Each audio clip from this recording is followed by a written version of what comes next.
오늘 본문의 말씀은 매우 잘 알려진 이야기입니다. 거룩한 낭비라는 제목으로 저는 본문을 통해서 주시는 하나님의 말씀을 함께 나누고 싶습니다. 거룩한 낭비입니다. 본문은 마태복음 26장과 마가복음 14장과 함께 병행 구절을 이루고 있습니다. 복음서의 병행 구절들을 서로 대조해 보면 때로 묘사가 중첩되기도 하고 또 보완되기도 하죠. 그래서 같은 장면을 더 입체적으로 볼 수 있는 유익이 있기도 합니다. 그런데 누가복음 7장에도 한 여인이 예수님께 향유를 붓는 장면이 나옵니다. 언뜻 비슷한 장면 같아 보이지만 학자들은 이 사건은 오늘 본문이나 병행 구절과는 다른 별개의 이야기로 보고 있습니다. 그럼 본문을 살펴보겠습니다. 때는 유월절 엿새 전입니다. 이 유월절은 이제 예수님께서 이 땅에서는 마지막으로 맞게 될 명절이죠. 예수님은 예루살렘으로 올라가는 길에 베다니에 들리셨습니다. 그리고 문둥병자 시몬으로 알려진 사람의 집에 잔치 초청을 받으셨습니다. 베다니는 예루살렘 동쪽 한 3km 정도 떨어진 마을입니다. 요한복음 11장에 기록된 대로 무덤에서 살아난 나사로 그리고 마리아, 마르다 자매가 함께 살던 집이 그곳에 있죠. 그래서 나사로도 식사 손님 중 한 사람으로 초청을 받았고 또 마르다는 이 일을 하는 것으로 나와 있습니다. 우리 교회도 일하는 것을 전혀 무서워하지 않으시고 식사 봉사를 아주 잘하시는 분들이 계시죠. 소리 없이 교회에 유익한 덕을 끼치는 아주 소중한 은사자들이라고 할 것입니다. 그런데 3절입니다. 마리아는 지극히 비싼 향유 곧 순전한 나드 한 근을 가져다가 예수의 발에 붓고 자기 머리털로 그의 발을 닦았습니다. 아주 특별한 장면이죠. 마태와 마가복음을 보면 마리아는 먼저 예수님의 머리에 향유를 부어드렸습니다. 마리아가 예수님의 발 아래 엎드려 자기 머리카락으로 예수님의 발을 향유로 닦아드리는 것은 최고의 사랑과 공경을 담은 행동이죠. 그리스도께 드리는 극진한 경배였습니다. 신앙 고백이었습니다. 곧 향유의 향기가 온 집에 가득했습니다. 그것은 마땅히 우리 주님께서 받으셔야 할 영광과 존귀의 향기입니다. 그것은 또한 우리를 대신해서 예수님이 감당하시게 될 십자가 죽음의 예표입니다. 성경이 이렇게 말합니다. 그는 우리를 위하여 자신을 버리사 향기로운 제물과 희생제물로 하나님께 드리셨느니라. 에베소서 5장 2절에 나오는 말씀이죠. 그러나 가롯 유다가 나서서 대뜸 마리아를 질책합니다. 이 향유를 어찌해서 300데나리온에 팔아 가난한 자들에게 주지 아니하였느냐. 요한은 가롯 유다의 의도가 가난한 자들을 생각함이 아니오라고 밝히고 그는 도둑이라 돈깨를 맞고 거기 넣는 것을 훔쳐가는 사람이라고 기술하고 있습니다. 그런데 마태와 마가복음서는 조금 다르게 말씀하고 있습니다. 제자들과 또 어떤 사람들이 화를 내고 책망했다고 합니다. 그 방 안에 있던 사람들이 유다와 같이 사악하진 않았지만 그 생각과 반응이 유다와 별반 다르지 않았다는 것이죠. 육의 눈으로는 영적인 것을 볼 수 없습니다.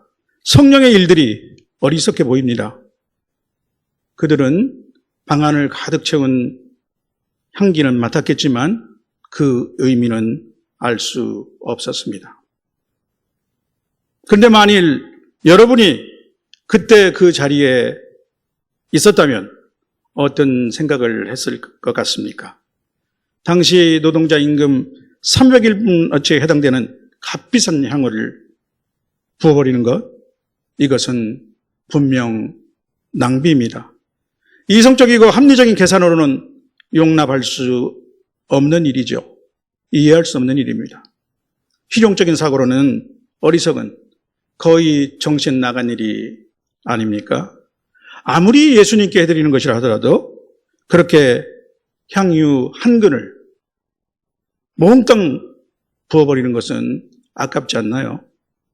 어쩌면 마리아는 몇 년을 저축한 돈으로 이만큼의 향유를 구입하였을 것입니다.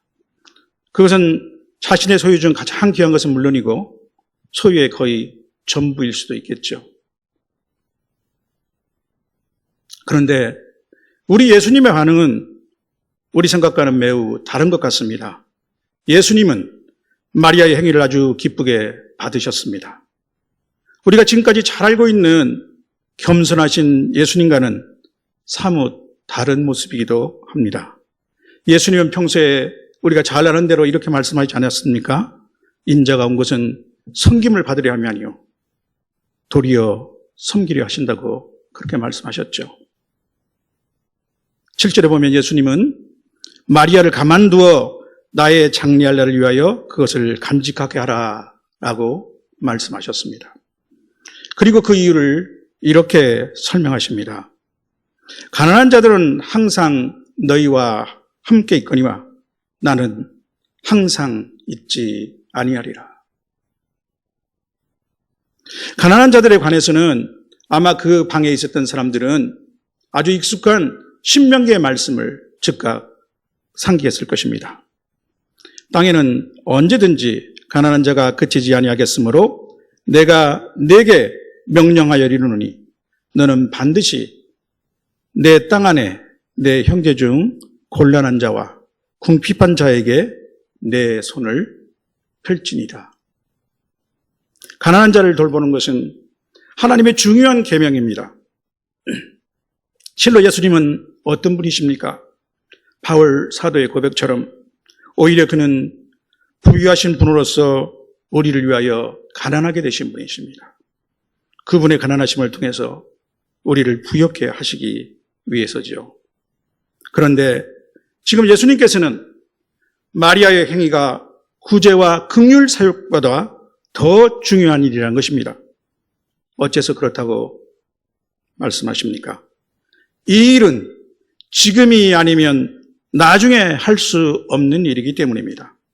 또한 예수님은 이 행위가 당신의 죽음을 앞두고 장사를 먼저 준비하는 것이라고 큰 의미를 부여하시고 칭찬하셨습니다. 성도 여러분, 예수님의 십자가 죽음은 예수님이 이 땅에 오신 가장 중요한 목적이었습니다. 그것은 온 인류를 위한 하나님의 구원 계획의 절정이며 완성입니다. 그러나 그것은 예수님도 감당하시기에 너무나도 어려운 과업이었습니다. 십자가는 종교적 관념이나 이론이 아닙니다. 하나님이 죄를 알지도 못하시는 이를 우리를 위하여 죄를 삼으시는 것입니다. 온 인류의 죄악에 대한 하나님의 분노의 형벌이 한 사람, 인간 예수 위에 쏟아지는 것입니다. 엘리 엘리 라마 사박다니 나의 하나님 어찌하여 나를 버리시니하니까 부르짖는 아들의 소리를 듣고도 하나님은 침묵하셨습니다. 창세 이전과 이후에 다시 이런 일이 있을 수 없습니다. 오죽하면 예수님은 겟세마네 동산에서 땀이 핏방울같이 되도록 그것도 3번이나 하나님께 울부짖어 기도 드렸습니까? 아빠 아버지여, 아버지께서는 모든 것이 가능하오니 이 잔을 내게서 옮기시옵소서. 그러나 나의 뜻대로 마시옵고 아버지의 원대로 하옵소서. 예수님은 빌립보 가이사라는 곳에서 베드로가 주는 그리스도시요 살아계신 하나님의 아들이시니라고 고백한 이후에 그때부터 자신의 죽음과 그 부활에 대해서 말씀하기 시작하셨습니다. 그러나 제자들은 예수님의 십자가 죽음을 아직도 이해하지 못했습니다. 이후 예루살렘에 올라가 예수님과 마지막 만찬을 갖고 고별 설교를 듣는 중에도 그들은 예수님의 말씀을 완전히 깨닫지 못하는 모습을 보일 것입니다. 겟세마네 동산에서 예수님은 제자들에게 3차례나 기도를 부탁하셨지만 그들은 기도는커녕 스스로 장과의 싸움을 이기지 못했습니다.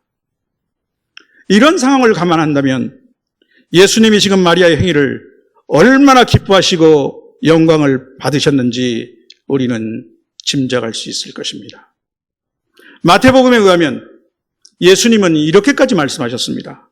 내가 진실로 너희에게 이르노니 온 천하에 어디서든지 이 복음이 전파되는 곳에서는 이 여자가 행한 일도 말하여 그를 기억하리라. 거의 성만찬급 치약 아닌가요? 예수님은 제자들과 후대에 우리를 위해서 성만찬을 제정해 주셨죠. 우리를 위하여 지키실 당신의 몸과 흘리실 피를 상징할 빵과 포도주를 통해 나를 기념하라 라고 말씀하셨습니다. 성도 여러분, 그렇다면 마리아는 어떻게 지금 이 순간이 예수님께 대하여 자신의 사랑과 경배를 표현할 수 있는 마지막 기회임을 알게 되었을까요? 예수님의 죽음의 의미와 그 때에 관해서 어떻게 제자들보다도 더 깊은 통찰과 이해를 갖게 되었을까요? 그것은 마리아가 고수해온 습관적인 자리가 답이 됩니다. 마리아는 예수님이 오시면 항상 예수님의 발 아래 앉아 그의 말씀을 들었습니다. 오늘 본문 3절에서도 그는 예수님의 발 앞에 앉았습니다. 우리는 요한복음 10장에서 예수님을 접대하기 위해서 분주하게 일하는 마르다를 남겨두고 예수님의 발 앞에 앉아있던 그의 모습을 봅니다. 마음이 급해진 마르다가 결국 예수님께 달려왔습니다. 그러나 아직도 마리아를 내보지 않으시는 예수님도 싸잡아 불평을 털어놓았죠. 하지만 예수님은 마리아가 좋은 것을 선택했으니 결코 빼앗기지 않을 것이다 라고 하시며 그를 두둔하셨습니다. 마리아는 항상 모든 것에 우선하여 예수님의 말씀을 사모하며 경청하였습니다. 언제나 예수님의 발 앞에서 예수님의 말씀을 들었죠. 예수님의 말씀은 한마디도 그의 귀를 그냥 스쳐가지 않았고 그의 마음밭에 뿌려졌습니다. 그는 예수님의 숨소리까지도 들었을 것입니다. 마리아는 누구보다도 예수님을 사랑했습니다. 사랑은 남이 듣지 못하는 말을 새겨듣고 이해하고 기억합니다. 오늘 교회 안에서도 목사님의 말씀을 어느 곳에 앉아서 듣느냐에 따라 감흥의 차이가 있을 것입니다. 아무리 음향 시설이 좋다고 해도 멀리서 말씀을 듣는 것보다 그리고 가까이서 경청하는 것에는 차이가 있습니다. 이왕이면 강당 앞쪽 더 가까이에 나와서 목사님의 얼굴을 바라보며 설교 말씀을 들어보십시오. 혹시 다른 사람을 배려해서 일부러 뒷자리에 앉으시는 분이 계십니까? 저는 이렇게 묻고 싶습니다. 그러면 주님의 사랑과 축복도 양보하실 것입니까? 성도 여러분, 범사에 기한이 있고 천하만사가 다 때가 있다고 전도서는 말하고 있습니다. 일전에 카톡 펌글에서 본 이야기가 있습니다. 러시아의 대문호 톨스토이에 관한 일화입니다. 그는 평소 3가지 질문을 가슴에 품고 살았다고 합니다. 그대에게 가장 중요한 사람은 누구인가? 그대에게 가장 중요한 일은 무엇인가? 그대에게 가장 값진 시간은 언제인가? 그는 답도 갖고 있었습니다. 가장 소중한 사람은 바로 지금 그대와 함께하고 있는 사람입니다. 가장 중요한 일은 지금 당신 곁에 있는 사람에게 좋은 것을 행하는 것입니다. 가장 값진 시간은 바로 지금 이 순간입니다. 공감이 가시죠? 그런데 톨스토이가 여행 중 한 여관에 머물게 되었는데 그 집 주인에게는 몸이 아픈 딸아이가 하나 있었습니다. 그 아이가 톨스토이가 갖고 있던 빨간 가방을 좋아해서 달라고 졸라댔습니다.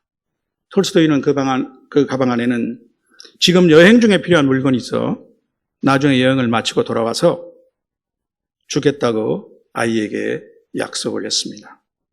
얼마 후 여행을 마치고 그는 약속대로 그 아이에게 가방을 주려고 그 여관에 다시 들렸는데 그가 떠난 뒤 곧바로 그 아이가 죽었다는 것입니다.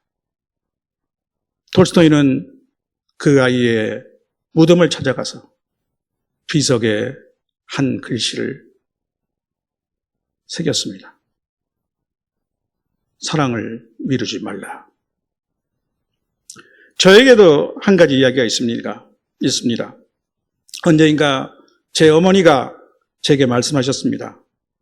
당신은 홍시감이 제일 좋으니 나중에 엄마한테 선물하려거든 홍시만 들고 오면 된다는 거 이렇게 말씀하셨습니다. 저는 속으로 참 별것도 아니라고 생각하며 잘 알겠습니다라고 말씀드렸습니다. 그리고 거의 잊어버렸던 것 같습니다. 그러나 제가 해외 근무를 하던 1997년 바로 이맘때쯤 서울에서 연락을 받았습니다. 어머니가 돌아가셨다는 것입니다. 평소 어머니가 약하셨지만 그러나 그렇게 갑자기 돌아가실 줄은 몰랐습니다. 그 가을철이면 저는 어머니의 말씀이 가끔 생각나고 또 어머니에게 홍시 선물을 해드리지 못한 것이 아쉽습니다.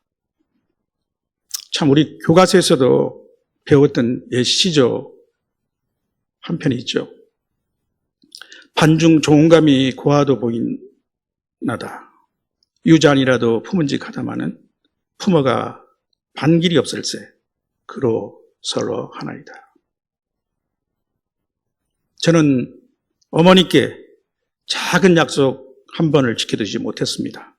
그러나 하나님께서는 신실하게 약속을 지켜주셨습니다.